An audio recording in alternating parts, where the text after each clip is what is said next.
Tente imaginar o seguinte cenário. Em um certo dia, pela manhã, você vai até um ponto comercial em busca de um determinado produto e ele tem um certo preço. No mesmo dia, pela tarde, este mesmo produto está com um novo preço. No dia seguinte, pela manhã, um terceiro valor é dado ao produto. Isso se repetia a todo momento. Era um dos sinais da hiperinflação que acometia o Brasil, uma das causas da crise econômica que assolava o país.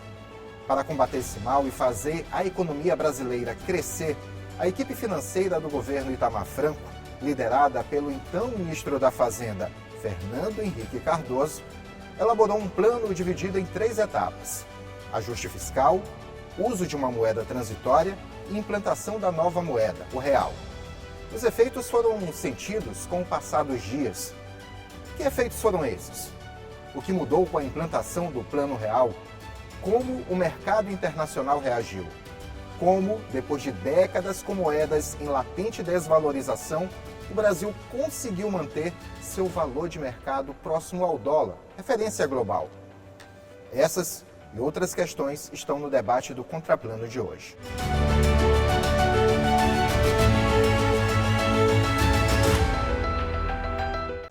Olá, o Contraplano desta semana traz para o debate mais um assunto que está no dia a dia da população.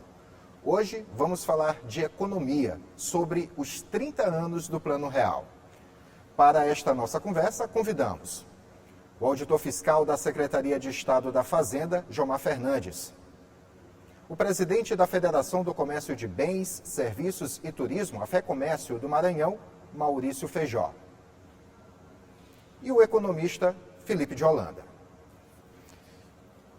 Como foi dito logo no início do programa, esse assunto, o nosso assunto de hoje, o Plano Real, ele acaba suscitando uma gama de discussões, né, porque passa pelo momento econômico que o país vivia à época, né, foram mais de 30 anos vivendo à base de uma inflação que virou uma hiperinflação, até se encontrar um meio de se controlar. E aqui eu quero começar a nossa conversa falando primeiro com o presidente da FEComércio, Maurício Feijó, que me perdoem os outros 2 entrevistados, mas quero falar primeiro com a voz da experiência de quem lida na área comercial, que relembre para a gente como era o cenário até antes de ser pensado o Plano Real, não dele ser implantado, mas de ser pensado o Plano Real. Como era o cenário dentro do país? Boa tarde a todos. Realmente foi uma dificuldade muito grande para todos nós empresários. E eu, como empresário há 55 anos no Maranhão, vivi plenamente o Plano Real, bem antes um pouco, e durante e depois do Plano Real. As dificuldades foram imensas. Contudo, nós, empresários daquele tempo, conseguimos acompanhar todos esses planos, antes do real e depois dele, até chegarmos a uma definição, que foi a moeda mais estável, a paridade entre o real e o dólar, e tudo isso fez com que o Brasil voltasse a seguir uma trilha de desenvolvimento e de maior estabilidade econômica. Falar com o Jomar agora. Jomar, lá no início dos anos 1990, deu para acompanhar bem como foi essa formatação, né? Na realidade, dentro já do governo Itamar Franco, deu para acompanhar como foi essa formatação da equipe econômica que acabou trabalhando em cima da elaboração desse plano? O que foi que deu para sentir à época e o que consegue lembrar agora das discussões que o mundo econômico tinha a respeito da elaboração desse plano? Muito bem. Em primeiro lugar, minha saudação ao Maurício Feijó, ao professor Felipe de Holanda, não é? Eu quero inicialmente fazer uma breve contextualização histórica com relação ao Plano Real, né? Ele começa efetivamente, né, com a criação da URV, que foi no dia 27 de fevereiro de 94, né, através da medida provisória 434. E essa URV, que era uma espécie de moeda paralela e transitória, ela teve uma vigência de 3 meses, de abril a junho de 94. E no dia 1º de julho de 94, entrou em circulação o real. Mas o presidente Feijó, ele lembrou aqui os planos de estabilização monetária que ocorreram antes do real. Nós tivemos aí o Plano Cruzado em 86, o Plano Bresser em 87, o Verão em 89 e o Collor em 90. Nenhum desses planos conseguiu efetivamente acabar com a inflação. E ela, em meados, no final do ano de 93, eu tenho números aqui de um artigo que eu escrevi ano passado, a inflação bateu o final de 1993 com 2.477% no ano. Então o Plano Real realmente foi muito importante para o país, porque se você pegar, eu vou concluir colocando esses dois números aqui. Em junho de 94, o IPCA atingiu naquele mês 47%. Aí a moeda entrou em circulação 1º de julho, no final de julho de 94, o IPCA caiu para 6,84%. Só isso dá uma ideia do impacto que foi o Plano Real para a economia brasileira. Certo.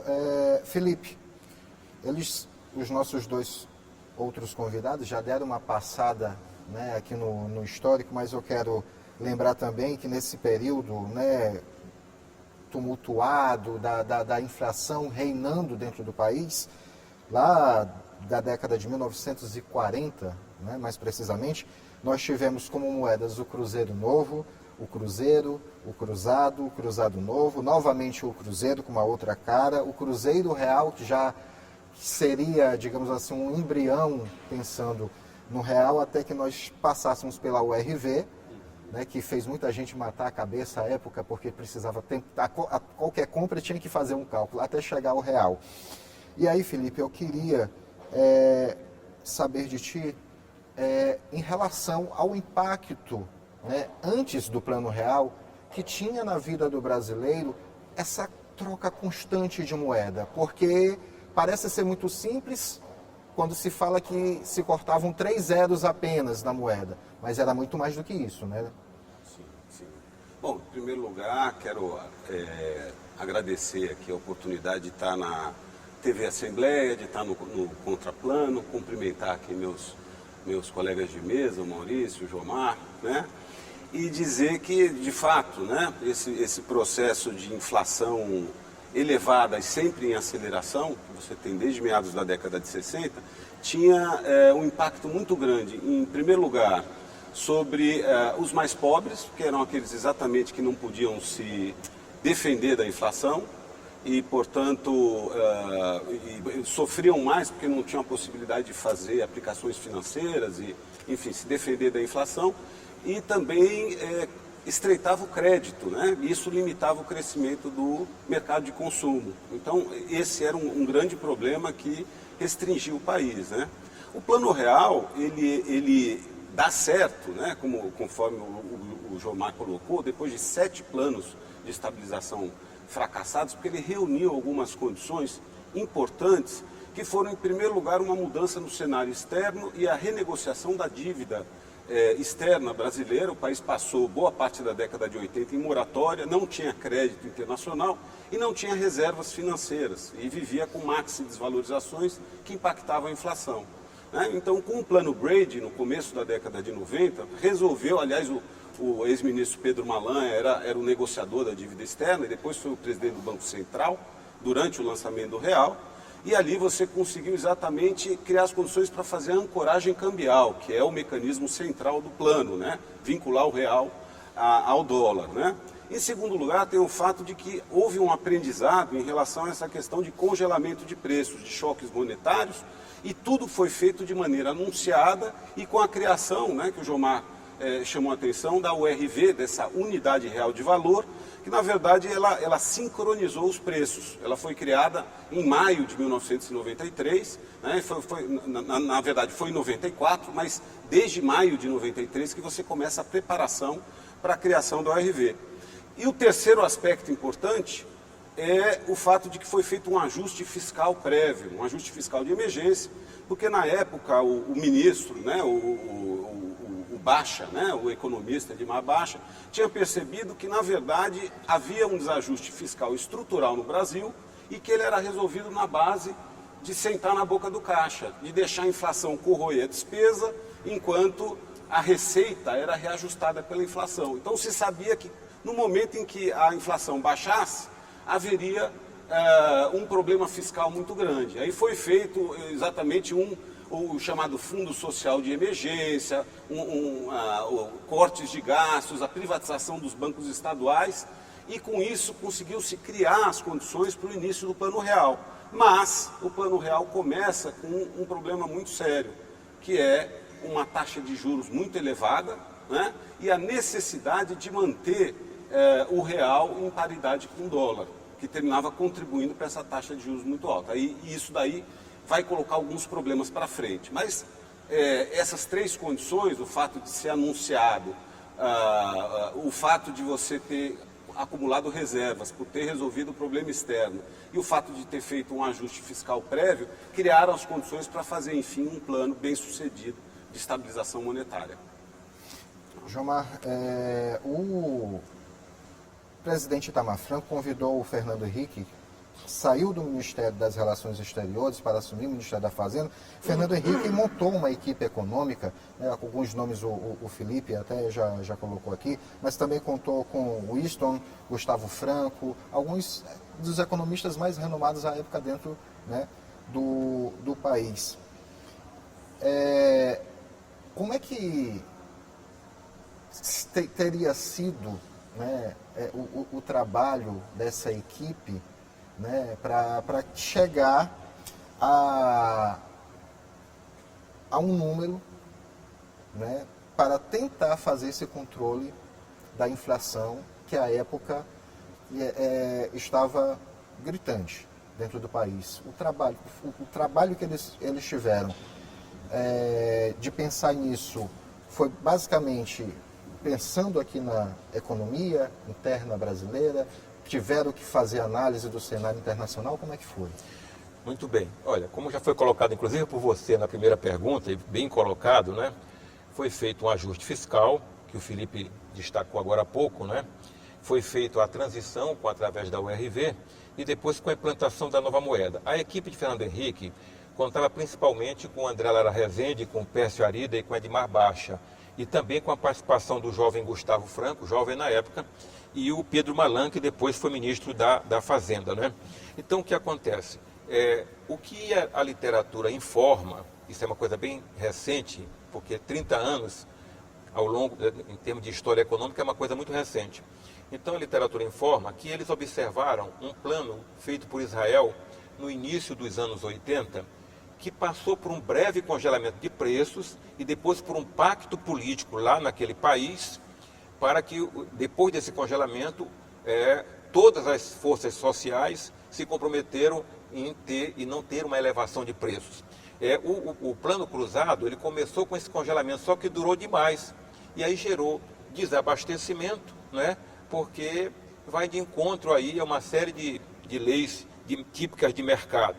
Bem, mas eu queria destacar só uma coisa em relação ao que você perguntou. O Plano Real, ele, no primeiro momento, até a crise cambial de 1999, então ele vai de 94 a 99, nesse período, sob a âncora cambial, R$1 igual a $1. Isso, obviamente, que serviu para poder quebrar a inércia da inflação, mas, por outro lado, prejudicou as exportações, o balanço de pagamentos e a própria indústria nacional, principalmente a indústria de maior tecnologia.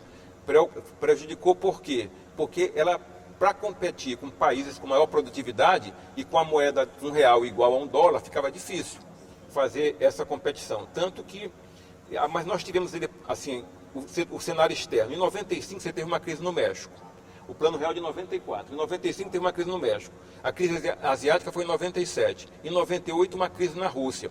Mesmo assim, o real se manteve abaixo de 2 dígitos somente em 3 anos. De lá para cá, que o real passou de 2 dígitos. E em 2002, o último ano de Fernando Henrique Cardoso, bateu 12,5%. Em 2015, por conta daquela recessão, 10,67%. E agora, após a pandemia, em 2021, que deu 2021, que deu 10,06%. Tirando esses 3 anos, de julho de 94 para cá, a inflação nunca mais bateu em 2 dígitos, né? Mas bem, só para concluir, quer dizer, era necessária a âncora cambial? Acredito que sim, porque tentaram de todas as outras formas e não conseguiram quebrar a inércia da inflação. Mas essa âncora cambial demorou demais, na opinião de economistas como o Delfim Neto, à época, que escrevia muito sobre isso, e realmente terminou prejudicando a nossa indústria, e começa ali as bases para um processo de desindustrialização que está em curso até agora. Certo. Eu quero falar sobre esse cenário de transição, justamente quando estava sendo adotada a moeda transitória, a URV, presidente Maurício Feijó, com o senhor, mas eu vou formular a pergunta de fato no próximo bloco, porque chegou o momento do nosso primeiro intervalo no Contraplano. Já voltamos com a nossa conversa.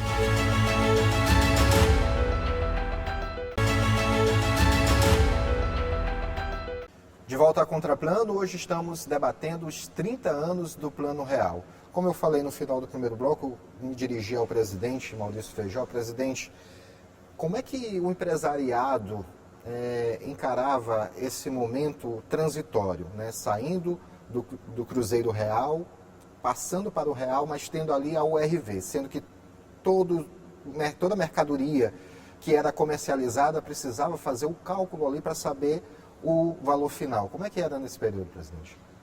O empresário sempre é muito resiliente. Como o nosso querido Jomar falou, foram vários planos, mas todos nós navegamos nele com certa sabedoria e tranquilidade. Alguns se perderam no caminho, mas o empresariado como todo soube participar bem e conviver com todas essas unidades de referência. O RV, o RTN, OTN, o PC, que era da Construção Civil, tudo isso nós fizemos muitos contratos com fornecedores e também trabalhando nos nossos estoques, usando todos esses elementos. Portanto que no final a gente conseguia realmente chegar ao denominador comum. Eu lembro que chegava em certa época aí, que nós virávamos o valor do estoque em casa, dobrava-se esse valor todo dia 1º do mês.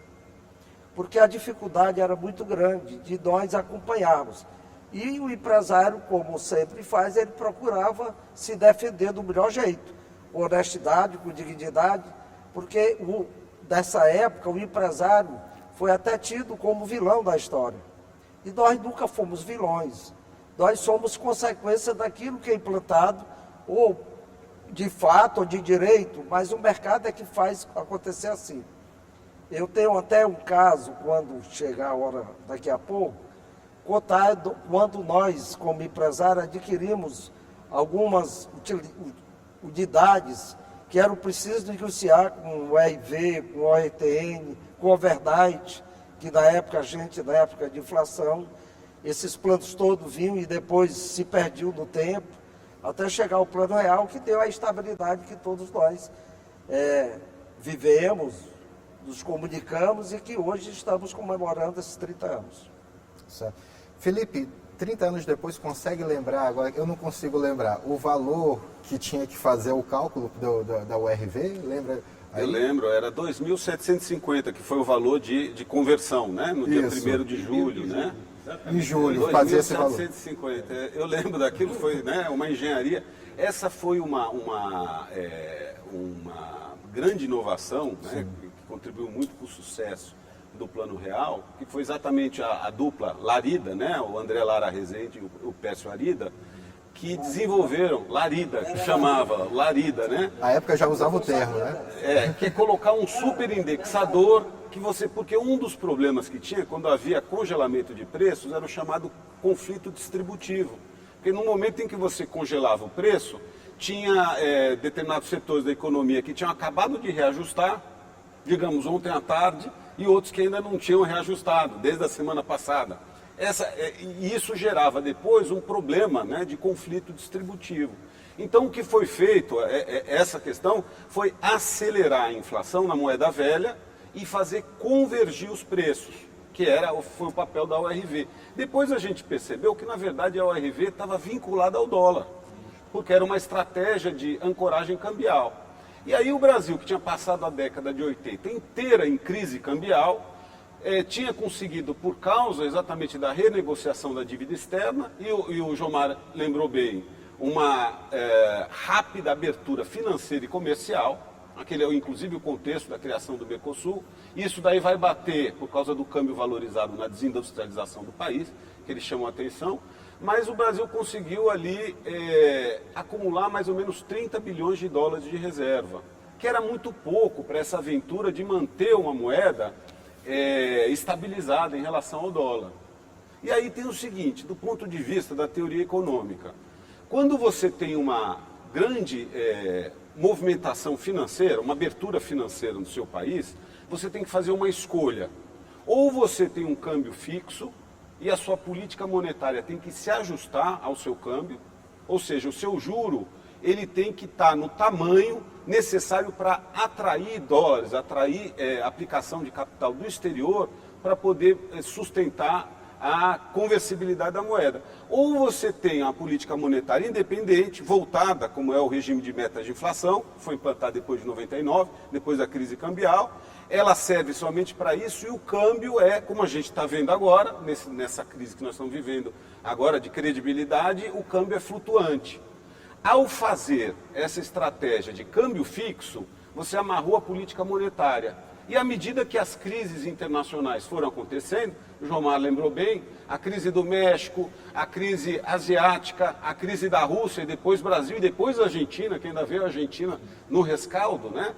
Chamadas crises de segunda geração, o que aconteceu é que em cada momento desse, o Banco Central tinha que subir fortemente a taxa de juros, e ao fazer isso, diminuía o crescimento interno, endividava as pessoas, quebrava as empresas. Então, o Banco Central, o Plano Real, que começou com um grande crescimento econômico, exatamente por causa do alongamento do horizonte de crédito das empresas, né, enfim, de uma melhoria, inclusive na distribuição de renda, porque a inflação não pegava mais os salários dos mais pobres, expansão do crédito, do consumo, ele terminou sendo encurralado numa armadilha de juros altos e superendividamento. E isso terminou levando lá na frente, em 1998, 99, a uma crise externa muito grande. E a partir daí, houve a mudança, né, para esse tripé de política macroeconômica que a gente vive hoje. Mas o Plano Real foi fundamental no sentido de conseguir superar a hiperinflação. Né? Quero continuar contigo para saber como é que era essa, na cabeça do cidadão, fazer esse cálculo, né, na época da URV, a todo momento.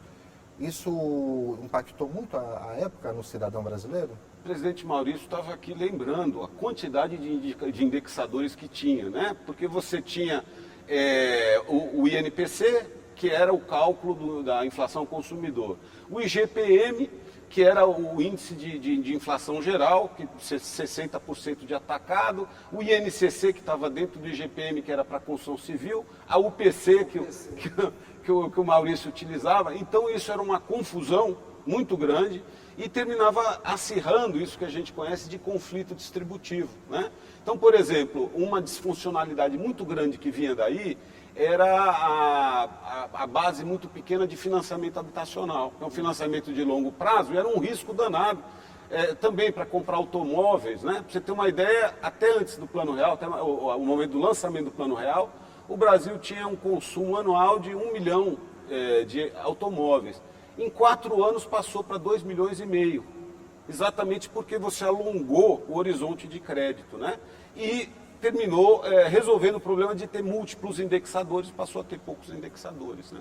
Essa é uma das vantagens, né? Complementar, presidente, fique à vontade.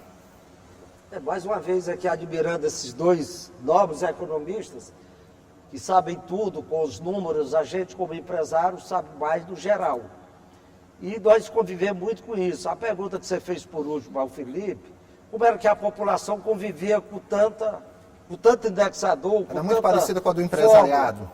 Na realidade, ela pagou um preço muito alto, né? A população toda pagou um preço muito alto, principalmente a classe mais necessitada. Mas nós, empresários, a gente tinha algum economista que estava dando esse assessoramento. Para vocês terem ideia, o overnight veio para isso, né? O overnight salvou muitas empresas, porque nós tínhamos o juro diário, a compensação diária. Só para vocês terem uma ideia, os telespectadores e nós aqui da mesa, em 86, nós adquirimos uma unidade da antiga Telemar daqui, que foi a leilão. Na época eu havia comprado em leilão por 7 milhões e 5 mil cruzeiros. Isso em 88. A antiga Telma. Antiga Telma. Era uma casa lá no Sítio Leal. 7 milhões e 5 mil cruzeiros. Como o negócio eu teria que pagar só na escritura, e demorou muito, eu deixei os 7 milhões e 5 mil cruzeiros aplicado. Quando foi em fevereiro do ano seguinte que eu fui fazer o pagamento, tinha quase 14 milhões de cruzeiros. Então a casa saiu de graça. Para quem tinha algum recurso ou alguma condição de trabalhar em cima disso, o período deu para se conviver bem. Mas a população realmente pagou um preço muito alto. Jomar, como é que o campo político se comportou nessa época? Porque foi um trabalho desenvolvido pela equipe econômica do governo Fernando Henrique Cardoso, Itamar Franco, na realidade, né, do governo Itamar Franco, mas tinha ali um congresso que se posicionava, precisava se posicionar a respeito. Como é que foi o cenário político da época? Muito bem, você tocou numa questão importante, porque economia e política são coisas indissociáveis. Nós vimos de um período de turbulência com a renúncia do presidente Collor. E o Itamar, que era o vice-presidente, ele assume o país em turbulência. Turbulência, inclusive, no Congresso Nacional. Mas acontece que uma questão importante que nós temos que dar o crédito ao presidente Itamar, porque ele não demonstrou vaidade. E ele deixou Fernando Henrique, seu ministro, seu protagonista da criação desse plano. Deu total liberdade para a equipe econômica trabalhar nessa direção. E aí, com relação ao Congresso Nacional, o Congresso que estava em turbulência em função de uma proposta de impeachment para Collor, ele renunciou antes do impeachment, mas quando surge uma proposta que estava prometendo, mais uma vez, acabar nesse momento já com a hiperinflação, o Congresso se uniu e aprovou as medidas necessárias que foram solicitadas pela equipe econômica. Então, nesse momento, no momento ali do forjamento do plano, né, houve uma unidade interessante a nível político no país para aprovar as medidas que possibilitaram a institucionalização do Plano Real. Há quem diga que a unidade foi maior até do que a época da Constituição de 88. Sim, eu creio que sim, porque na Constituição de 88, você estava saindo de um período autoritário para a democracia, mas havia uma disputa na sociedade por interesses que queriam colocar na Carta Magna do país. Naquele momento, não. Ninguém suportava mais aquela condição de hiperinflação. Então, houve uma unidade muito grande, né? Eu não posso mensurar o tamanho dela, mas foi uma unidade muito grande. É interessante, né, a gente perceber que é exatamente no governo Fernando Henrique que se inicia esse sistema, que a gente pode dizer, de presidencialismo de coalizão, em que o executivo não consegue ter uma maioria, digamos assim, no Congresso Nacional e tem que fazer um pacto de governabilidade com um conjunto de partidos, né? E durante os governos do Fernando Henrique, os governos Lula I, Lula II, houve funcionalidade nisso. Você tinha uma agenda de política econômica e essa agenda de política econômica você conseguia montar uma maioria estável, né? Desde a crise política com o governo Dilma II, é que esse presidencialismo de coalizão ele tem encontrado crescentemente uma disfuncionalidade na sua capacidade de sustentação no Congresso.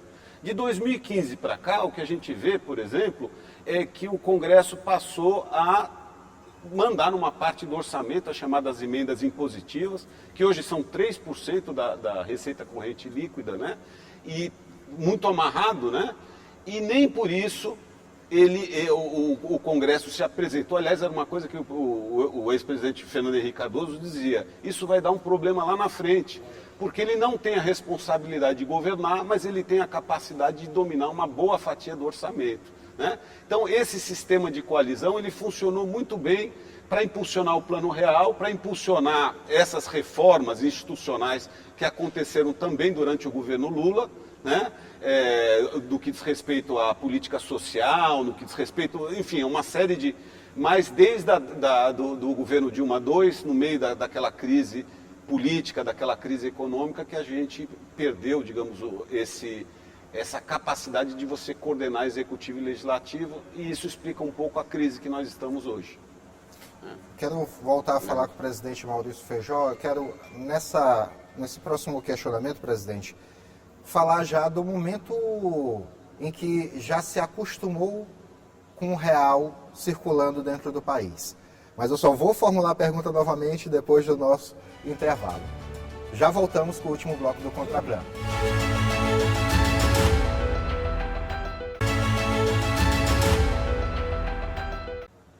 Contraplano de volta para o último bloco, hoje debatendo os 30 anos do Plano Real. Participam desse debate o auditor fiscal da Secretaria de Estado da Fazenda, Jomar Fernandes, o presidente da Federação do Comércio de Bens, Serviços e Turismo, a FEComércio do Maranhão, Maurício Feijó, e o professor e economista Felipe de Holanda. Presidente Maurício, como é que foi o momento em que já tinha se acostumado com o real como moeda oficial do Brasil? 6 meses depois, foi um ano depois, foi logo um mês depois? Quando é que deu para se acostumar e como é que foi esse cenário? Não foi tão difícil não, porque o Plano Real trouxe uma credibilidade muito importante para todos nós. Ele deu muita segurança de investimento e de pegar a estrada do sucesso. Muitos se perderam no caminho, mas a maioria conseguiu sair e estar vitoriosa. A credibilidade daqueles homens, você fez até logo no início um comentário sobre isso, o Jomar também comentou, eram homens que se capacitaram, aquela equipe do Fernando Henrique, Pécio Arida, de Babacha, Pedro Malan e os outros, esse pessoal realmente se capacitaram. Eram pessoas que tinham compromisso com a nação. Os políticos da época eram mais compromissados. Então a gente, como empresário, acreditava bem nisso e não tinha tanto medo. Apesar de hoje nós estarmos gozando desse período, embora com algumas dificuldades, principalmente, como ele comentou aí, o Fernando Henrique, que a gente ia ver isso lá adiante, depois da Constituição, o presidente Sarney disse que o país ficaria ingovernável, mas a gente vê que é preciso que haja mais tranquilidade jurídica. Hoje o empresário vive com certo temor, porque não tem a certeza do que vai acontecer. Hoje nós estamos todos com um governo novo e a gente sabe que todos eles têm compromisso de querer o melhor para a nação, mas ainda há muita política e muita politicagem. As pessoas que às vezes assumem os cargos políticos, o Fernando Henrique daquele tempo, a gente até não acreditava muito porque ele era um político. Ele não tinha a tranquilidade que daria como economista e se tornou um grande economista, um grande gestor da economia do país, ao ponto de facilmente ser eleito presidente da República. Então, isso que o Jomar falou, a tranquilidade que o presidente Itamar Franco deixou que ele resolvesse, é o que precisa ser feito hoje nos mandatários da nação. Desde que cada um trabalhe no seu setor. Fica muita gente se metendo, a gente vê mesmo essa semana o que está acontecendo aí, Banco Central disputando com o presidente da República, cada um botando a culpa do outro. Isso é ruim para o empresário. Ele fica temendo, como é que ele vai investir numa dificuldade dessa? O dólar está lá em cima, de uma hora para outra, quem fez dívida em dólar, como antigamente se fazia. Agora mesmo, o Pronamp, todos nós entramos no Pronamp confiando que seria Selic mais IPCA e mais 2,5%, que era a inflação, de hora para outra chegou a 20%. Então essa tranquilidade jurídica que nós não temos hoje para investir. E é preciso que os políticos e os mandatários vejam isso com bons olhos, com mais competência, para que realmente o empresário volte a investir no seu negócio. Felipe, como que o cenário né, internacional, o mercado internacional acabou reagindo à nova moeda brasileira? Olha, reagiu bem, né, no sentido de que o Brasil, durante a década de 80 inteira, era considerado um pária no mercado financeiro internacional, exatamente por causa da crise econômica lá do final da década de 70, né, a chamada crise dos petrodólares, né, os Estados Unidos, o Banco Central norte-americano tinha subido a taxa de juros fortemente, o Brasil era um país muito endividado, e essa dívida foi estatizada, né? Ela recaiu muito em cima do setor público e nós fomos para essa desorganização das contas do setor público, que gerou hiperinflação e ao mesmo tempo uma moratória, né? Então, no momento em que isso se resolveu e que o Brasil conseguiu, né, abrindo sua economia do ponto de vista financeiro, comercial, né, ingressar numa estabilidade monetária, começou a atrair muitos recursos, né? Desde essa época, o Brasil é um dos países que mais recebe investimento direto estrangeiro, né? Então, houve uma reação de muita confiança em relação ao país, né? Naquele momento, foi um momento conturbado. De fato, todos os países que praticavam a chamada âncora cambial, o câmbio fixo, terminaram entrando em crise, não é? No início da década de 2000, de 1999 para frente, né, quando o Armínio Fraga assume o Banco Central e o Malan continua ministro da Fazenda, há uma mudança para esse regime de câmbio flutuante, meta de inflação e superávit fiscal primário, e você resolve, né, digamos assim, melhora as condições do país, né? Agora, o problema que a gente vê é o seguinte: o ajuste fiscal, a chamada âncora fiscal, que era o passo seguinte que tinha sido, digamos assim, colocado pela agenda com o Plano Real, ele não aconteceu na década de 90, aconteceu nos anos 2000, mas aconteceu principalmente porque o país aproveitou um momento surfou numa conjuntura internacional muito boa, que foi a industrialização da China, a expansão das exportações. Quando nós chegamos na década de 2010, nós vimos que a gente estava de novo com um déficit fiscal estrutural. E esse problema não foi resolvido, né? Então, toda aquela, digamos assim, aquela visão de que o país estava, né? Eu lembro da revista The Economist, o Chris Redentor, né? Passou 3, 4 anos, a mesma revista põe o Chris Redentor caindo, né? Nós não resolvemos esse problema fiscal. E esse problema fiscal, naturalmente, ele não é somente uma questão do executivo. Não, ele é um problema do sistema político e ele precisa, de fato, que você tenha um consenso, que você consiga, na sociedade, trazer essa questão. Não é um problema deste governo, né? Mas ele é uma coisa que está amarrando o crescimento do país, né? E que voltou a colocar o Brasil como um país, por exemplo, o real é a moeda que mais se desvalorizou no mundo nesse ano de 2024. Né? 16% de desvalorização já. E por quê? Exatamente porque nós não conseguimos resolver a segunda perna que o Plano Real colocou. Estabilizamos a moeda, mas não estabilizamos a situação fiscal. Jomar, apesar dessas oscilações que o Felipe acabou de colocar, mas a gente pegando aqueles números que tu colocaste agora há pouco, né, que alguns anos, apenas poucos anos, o Brasil esteve com a inflação, né, na casa dos 2 dígitos, a grande maioria foi na casa de 1 dígito.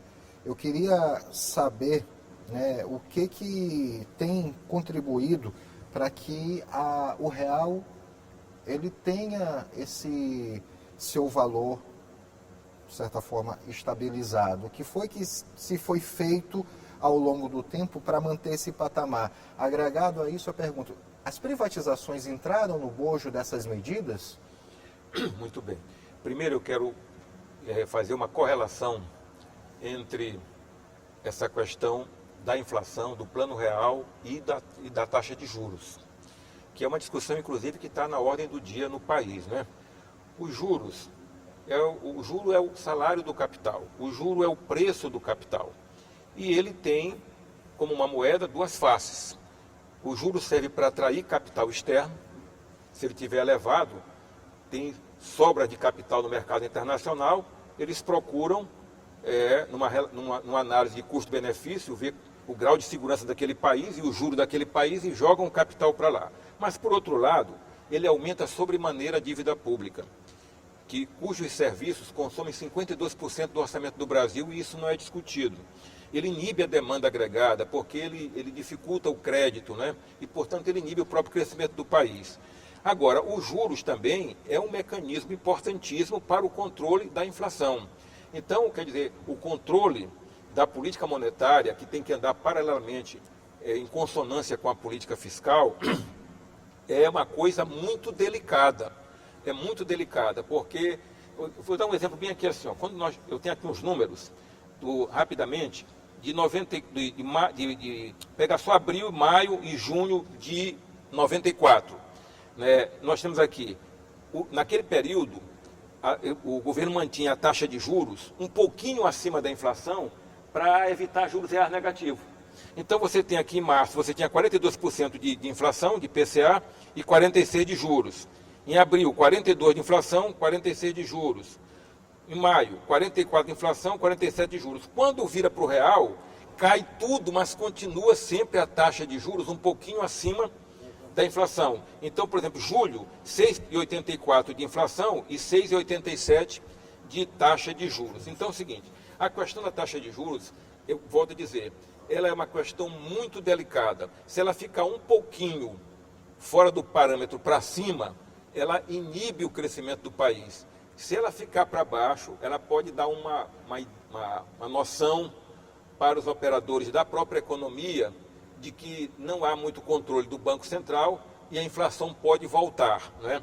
Essa é uma questão. Mas a outra coisa que eu queria colocar, que eu estou falando no geral, mas assim, no bojo eu acho que responde algumas das questões que você colocou.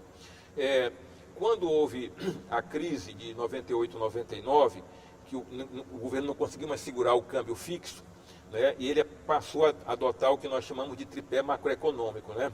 Estabelecer uma meta de inflação com piso, centro e teto, estabelecer um câmbio flutuante, né? Flutuante de acordo com a lei do mercado, mas se tiver problemas de uma flutuação muito grande, intervenção do Estado, e um superávit primário, né? Então, o Felipe colocou uma questão super interessante, quer dizer, a questão fiscal continua sendo o problema do Brasil, mas a questão fiscal, eu sempre gosto de destacar isso, não se está discutindo o peso no orçamento dessa questão dos serviços da dívida pública brasileira. Então, aí você vai discutir o quê? Os 48% que sobra e a nação disputando esse orçamento.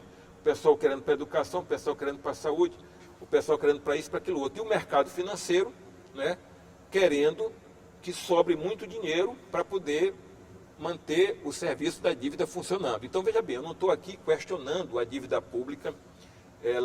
Os países podem conviver com a dívida pública. Agora, é o equilíbrio. Esse equilíbrio é que é uma coisa muito delicada. E a taxa de juros, se ela estiver no patamar um pouco acima, ela ajuda a inviabilizar fiscalmente o país. E essa inviabilização fiscal do país gera uma série de consequências, né, no bojo de toda a economia.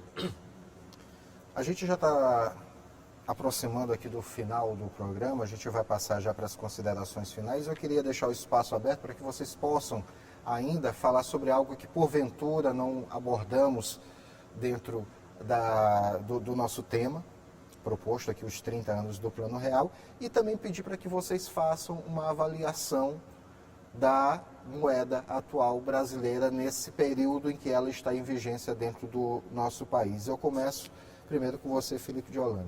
Pois não. Bom, um prazer aqui participar dessa mesa, dessa discussão, né? O real foi muito importante, né? Como uma estratégia bem sucedida de estabilização, né? Depois de tantas tentativas fracassadas, né? E ele recriou uma instituição que é muito importante, né? Em uma economia capitalista, que é você ter moeda, você ter crédito, e nesse sentido ele deu um horizonte de crescimento para a economia. E o Brasil, que tinha lá, por exemplo, estava falando do crédito habitacional, né? O crédito habitacional era muito pequeno em relação ao PIB, continua sendo em termos internacionais, mas isso permitiu que você avançasse bastante, né? E que você, enfim, com esse horizonte mais amplo, para o planejamento das empresas, para o planejamento das famílias, né, que a economia retomasse um crescimento econômico, né? Houve nesse momento, nessa primeira fase, até 1999, de fato essa armadilha de juro alto para poder manter um real sobrevalorizado e segurar a inflação, né? O real, e isso levou a uma crise entre outras coisas, de endividamento do setor público, né? Eu lembro que naquela época houve a privatização da Telebrás, que era 100 bilhões de dólares, e isso foi para pagar o serviço da dívida, né, João Marcos? Quer dizer, não adiantou, né? E o problema é o seguinte, entrou-se na década de 2000 numa perspectiva de que, né, resolvida essa questão, agora a gente tem uma política monetária independente, de que o país poderia dar o salto adiante, né? Agora já temos uma moeda, vamos poder entrar num ciclo sustentável de desenvolvimento. Mas dois problemas não foram resolvidos. Em primeiro lugar, é que nós entramos, como o Jomar mesmo chamou a atenção, num ciclo de desindustrialização e não conseguimos sair disso, né? No começo da década de 90, 70% das exportações brasileiras eram de produtos manufaturados ou semi-manufaturados, e hoje 70% são de produtos básicos. Isso gera pouco emprego, pouca arrecadação, né? E o segundo aspecto, como eu chamei a atenção, é a questão fiscal, né? Na verdade, o Jomar chamou a atenção para o impacto que o juro alto tem no sentido de consumir uma parte do orçamento. Mas é a verdade que o desequilíbrio fiscal também impede que a taxa de juros caia mais, porque o Estado tem que estar entrando, competindo com o setor privado para tomar recursos, né? Então, nós não resolvemos esses dois problemas que estão colocados. Eu acho que o Plano Real foi fundamental para recriar a moeda e recriar a responsabilidade do ponto de vista da questão monetária, mas nós ainda precisamos acertar um consenso político no sentido de viabilizar uma política industrial, né, uma questão estratégica para o longo prazo. O Brasil tem vantagens, né, na questão, por exemplo, dos recursos naturais, da transição energética, precisa disputar um lugar de ponta, e nós precisamos sim resolver o problema fiscal, né? E não é colocando a culpa no executivo e dizendo, né, e atacando problemas sociais que você vai resolver o problema fiscal, mas não resta dúvida que nós precisamos também mostrar contenção de gastos, e isso não está sendo feito nesse governo, né? Presidente Maurício Feijó. Mais uma vez dizer da nossa satisfação como presidente da FEComércio, Federação do Sistema Comércio, SEDAC, Bens, Turismo do Estado do Maranhão. E aqui eu lembro que nós não falamos só de Plano Real, e o assunto era esse mesmo, mas eu lembro que nós temos aí a reforma tributária, às portas, e ela com certeza vai dar um novo direcionamento, né? Essa é a nossa esperança. Ainda não sabemos quais serão as consequências. A reforma tributária, ela vem. Se pensa que será para melhorar o ambiente de trabalho, de investimento e tudo, mas ninguém sabe ainda direito. O que é que nós, empresários e dirigentes de classe, temos em vista? É que estamos numa época favorável de começar a crescer. O país tem tudo, como o Felipe Holanda falou, nós temos uma riqueza de todos os setores do planeta. O Brasil é o celeiro do mundo. Nós podemos e temos condições de desenvolver muito bem a nossa indústria, o comércio, o relacionamento entre as nações se abriram novamente. Agora, é preciso que haja valor agregado nos nossos produtos, que nós não temos. A gente vê a soja aí saindo aos milhões de toneladas, e o que é que está ficando para nós? Nada. E quanto nós, como empresários, não tivermos esse apoio do governo para não só reduzir juros, não só evitar a inflação, mas realmente abrir o mercado para investimento. Nós precisamos de tirar as amarras que nos amarram. Os bancos estão aí para trabalharem, mas olha, vê o que acontece agora no Rio Grande do Sul. Quando o governo diz que vai liberar 80 bilhões para o Rio Grande do Sul, na realidade não chega dinheiro lá. Não chega dinheiro para resolver o problema. Abre espaço para evitar sair o dinheiro. Mas quando você está devendo, não é deixar de pagar, é ter dinheiro para poder produzir e pagar a dívida. Então, o Rio Grande do Sul, eu tive agora, essa semana passada, em Brasília, com o pessoal do Rio Grande do Sul, até com o vice-presidente da República, e um dos comentários era esse, o que está chegando para resolver o problema do Rio Grande do Sul está sendo mais salvo pelo Brasil todo, os brasileiros que estão mandando recursos para lá. Assim somos nós empresários. Para sair de uma situação e melhorar para outra, nós precisamos de investimento. E os bancos, o governo, ele tem que fazer, tem que abrir caminho para que isso aconteça. O BNDES está aí. Mas não adianta só dizer, olha, tem uma verba aí do BNDES de tantos bilhões para o PRONAM, por exemplo. Mas você tem que estar apto a receber isso e vai trabalhar em cima disso. Então eu deixo aqui o meu recado de otimismo. Nós do Maranhão e do Brasil todo estamos passando por momentos realmente favoráveis. Precisamos ir mais em frente e não ter medo. O Brasil é grande, o Maranhão é grande e nós temos competência para seguirmos em frente. No mais, o meu muito obrigado por participar deste painel sobre o real e, sobretudo, da economia maranhense. Forte abraço a todos. Jomar. Bem, em primeiro lugar, eu quero agradecer ao João e toda a equipe do Contraplano, né, por essa oportunidade de discutir esse importante plano econômico para a história econômica do país, que foi o Plano Real, né? Eu quero só colocar mais um dado aqui. Nós estamos falando de hiperinflação, inflação que chegou a bater em 93, mais de 2.000% ao ano. Nós tivemos agora em abril uma inflação de 0,38 e ela escalou um pouquinho para maio, para 0,46. Mas o acumulado em 12 meses, que terminou em maio agora de 24, 3,93. Ou seja, nós estamos aí com uma inflação anual ainda próximo de 4%. Quer dizer, comparando com aquele passado tenebroso da hiperinflação, realmente é um avanço extraordinário, né? E como o presidente Feijó destacou, estamos aí em discussão com a reforma tributária.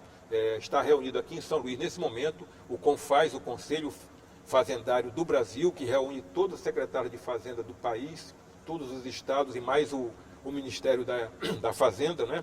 Para discutir justamente essas questões da regulamentação da reforma tributária, que criou aí o objetivo da reforma tributária, principalmente dois: simplificação do sistema para diminuir o custo da administração tributária das empresas e do Estado, e também a questão da diminuição, a tentativa de diminuir a regressividade do sistema, que cobra mais de quem ganha menos. Se a reforma tributária conseguir cumprir, pelo menos em parte, esses dois objetivos, nós teremos mais condições ainda para continuarmos avançando na direção do desenvolvimento do país. Muito obrigado. Quero agradecer imensamente a cada um de vocês que contribuíram com este debate aqui hoje conosco e dessa forma chegamos ao fim do Contraplano de hoje. Tivemos a produção da Aline Cantanhede e direção da Daniele Kline. Você pode assistir a reprise desta edição em nossa programação ou em nosso canal do YouTube, TV Assembleia Maranhão. Nós voltamos com uma nova discussão do Contraplano da semana que vem. Até lá.